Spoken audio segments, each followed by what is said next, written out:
Well, what happens when your time is running out on your multi-million-dollar cash cow contract and you need to find a new way to fund that very extensive and beautiful hat collection? What you do is you Google Grifter, type that in, how to, and Tim Gunn, make it work, honey.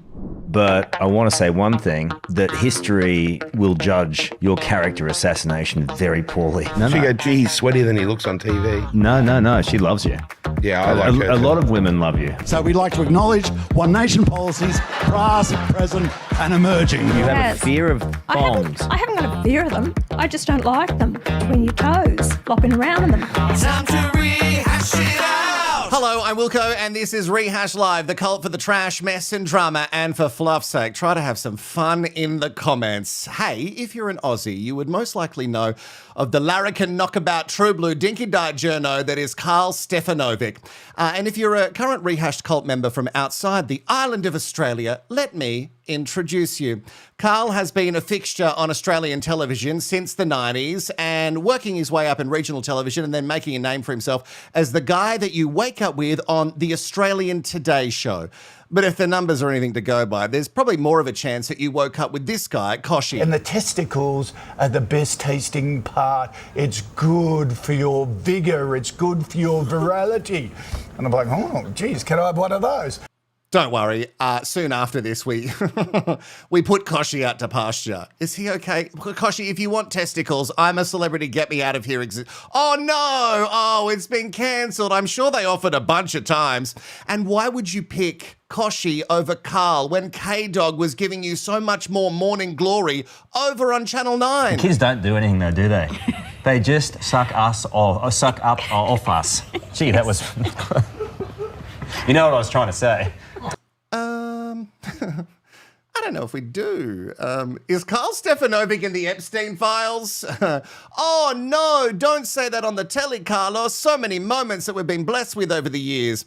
And although the Today Show could never really make Sunrise submit long term, Karl was always cemented in the Channel 9 Boys Club. Oh, can you imagine the things that get discussed in there? Oh, what a room that would be. Probably smells like money. Yeah, it smells like money. They're probably making bets in that room which one of them could get Amber Sherlock to blow them to keep her job. I guess she didn't take them up on that very kind and generous offer. Oh, sorry, boys. Karl has had many a speed bump, though, and I'm not talking about him being shit-faced on air after the Logies. If you don't know the Logies, they're the Australian Television Awards. It's our... I can't say Golden Globes because that would be a huge lie. It's about what happened live the morning after. I was fine. Absolutely. Look at that smile. Sounds like he's trying. In fact, two things. He hasn't been to bed and he's pissed. I applaud you and I salute you and I praise you. Do you? I do. That's very kind of you. Look at you, Lisa. Look at you, like I love you, Lisa, but only if you earn less than me, okay? And then I'll keep loving you. Otherwise, you got to go. In 2018, the show had its worst ratings in years. Karl and his big news, which was his divorce. Then he started dating, married, and procreating with a younger model. I think she was a model. Soon after the very highly publicised split, which made Karl the story in his own show. Look, I can't imagine them crossing live to a gossip reporter, live to Hollywood to talk about Karl's indiscretions, although I think we would have watched that if that was a thing. And you know what? It's not a groundbreaking story. A 40-something-year-old man leaves his wife and family to start a new one with someone 10 years younger. Sing it with me. Tale as old as time. Still, Karl got booted from the Today Show. Oh, one single tear for you, Karl, because it was more of a paid vacation. He was still contracted, and the Channel 9 checks, they kept on clearing. 99999! I love you, ich liebe dich! What's he doing with the dick? It was only a couple of years before Karl was back in the hot seat on the Today Show, and he's been there ever since, which brings us to today. Now, the this moment in time, this second. Anyway, time is running out for the big media boys and their very expenny networks. Mainstream media. Oh, let me whisper it to you. Mainstream media. Oh. Mainstream media, or MSM, is like your pack-a-day uncle. Just take it one day at a time. Share prices for Channel 9 specifically are in the toilet, and I think it's the same toot where the Today Show gets some of their content ideas. People obsessed with bedazzling everyday items. What can we bedazzle? Literally anything? Or You can bedazzle anything. What? You can bedazzle anything? Why did nobody tell me?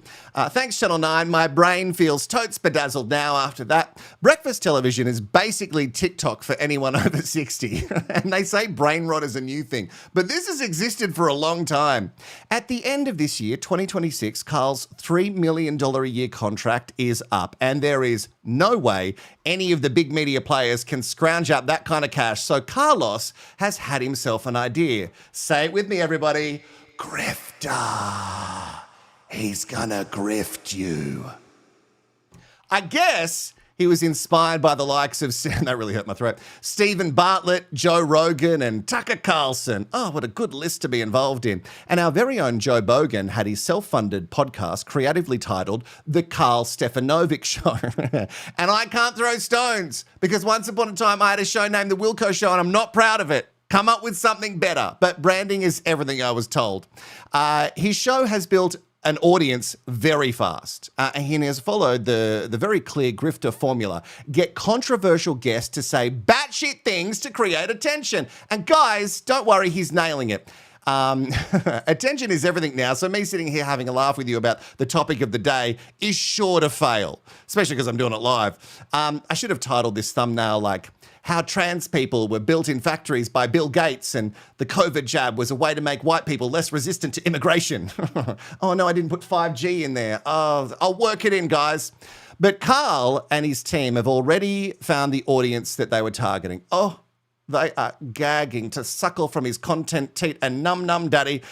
How can we say no when you give us the likes of Pauline Hanson and Barnaby Joyce and Pauline Hanson and Barnaby Joyce together, like apart from the Veronicas, name another more iconic Australian duo. Oh, wait.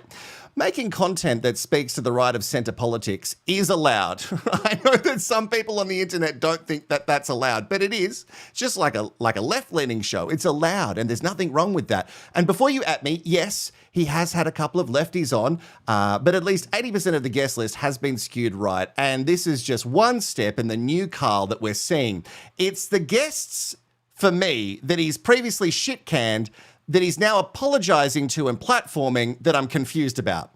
Like unhinged chef Pete Evans, who got removed from Instagram for making consistent false claims about COVID-19. And he also flogged off his own biocharger, which he claimed had recipes that could help treat or beat the Rona altogether. Even the manufacturer of the biocharger backed away from the claim, saying, guys, it's not a medical device. Not to mention, Pete Evans said that COVID was a hoax. And I wish someone had told me that COVID was a hoax because, I think I had it a couple of times. I'm really just waiting for Ashton Kutcher or Dak Shepard to jump out and tell me it was all for the lols. Because I wasn't sure how I was with you during COVID. You must have big cojones, if that's the right word, big balls to be able to come out and publicly apologise for your stance during COVID. Not many people have done that. I think I was very judgy about a whole manner of things. So I don't know if I directly said anything about you being a whack job. Just a couple of mates, one calling the other one a fucking whack job and isn't far off the money. I don't really understand what Karl is apologising for, though. Did you make fun of his haircut on the Today Show? Because that I'm not totally against. I also don't understand why they are so chummy all of a sudden. Look, we all want a chef in the friendship circle, but I think you could find one a little less problematic. There were, and we can all agree on this, huge failings from government and medical professionals the world over when it came to COVID. And I would hope, fingers crossed, that things would be done differently if there is a next time. Oh, I hope there's not. But apologising to old mate when he was spruiking dangerous shit for very big lump sums is perplexing to me. If Pete Evans stayed in his eat real food, eat organic, get a holistic approach to health and medical advice lane, that would would be fine. I agree with that. But selling a 15K lamp saying it would fix you is gross behaviour. But hey, if you believe that, have I got a deal for you? Wait, what have I got here? Oh, guys. If you've got a spare $12,000 laying around, I've got this infrared remote that can cure lower back pain, guaranteed. It can also change channels on your Samsung Smart TV. Like, that's amazing. Just comment remote cure for a link to buy it today.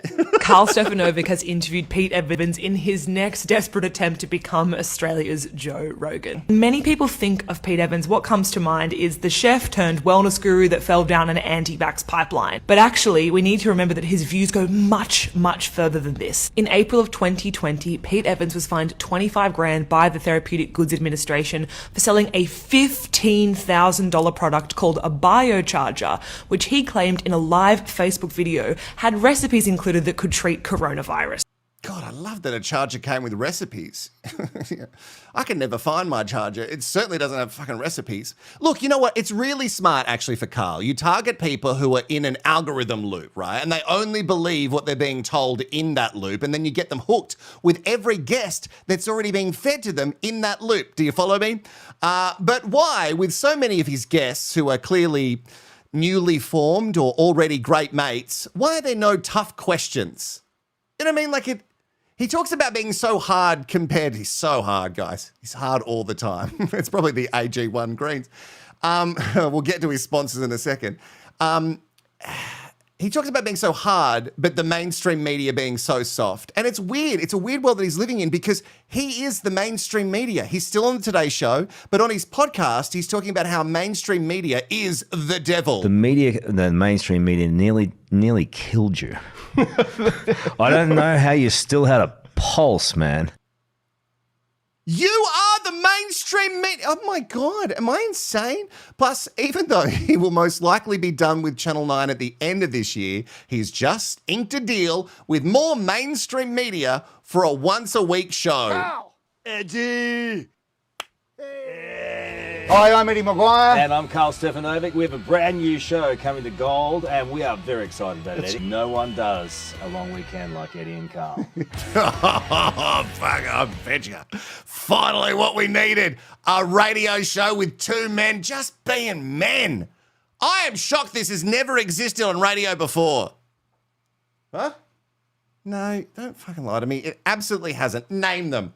According to industry experts, this show is just another share price circle jerk causing, because it's really going to do nothing for revenue. Like a short once a week time slot is going to have such small impact on ratings, but go for it, ARN. One of the messages and one of the headlines out of this move is that Eddie Maguire and Karl Stefanovic, two of the biggest media stars in the country, are willing and up for a relationship with ARN. I think that from a corporate perspective, that looks really good for them.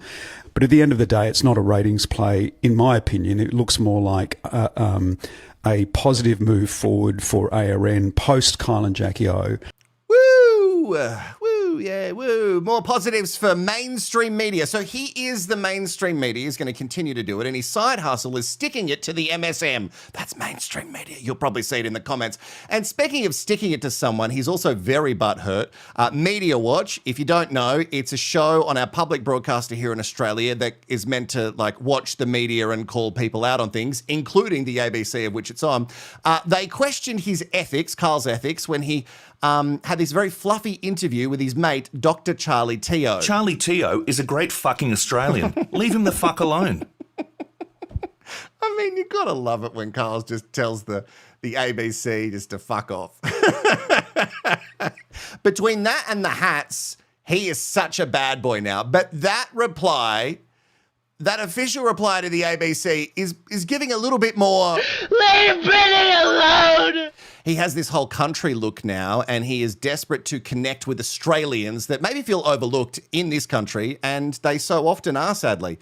He also gives zero fucks, and just in case you've forgotten, there is a hat that he's wearing in public, being photographed by the Daily Mail, just to remind you. Also, I don't believe it. I think this guy gives a lot of fucks. And with this kind of content, there's a whole economy attached to it, and Karl is ready to sell you all of it because he is so desperate to be the new Joe Biden Rogan. AG1, which is a supplement that's certainly going to help you keep that younger second wife for a little bit longer. He's also flogging gambling apps and stuff which I hate it so much. It's just such a dog act, considering how bad gambling is in this country. Okay, legends, listen up. Neds has jumped on board as our official wagering partner just in time for the start of the NRL season. Oh, thank goodness. Another way for you to lose your money. Legends, give your money over to here so I can get another sponsor.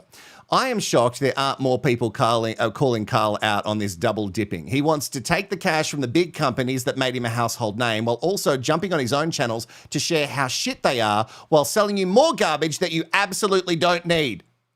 But I guarantee you, in the comments, there will be a bunch of people telling me to fuck off, just like Karl's reply to Media Watch, because Karl is a great guy who's just speaking the truth. But the question is he? Or does he just have you fooled? Anyway, I cannot wait to read them all. So the question to you is, sweet baby angel, what do you think? Are we all of a sudden just seeing the real Karl now? Or is this just Grifter 101?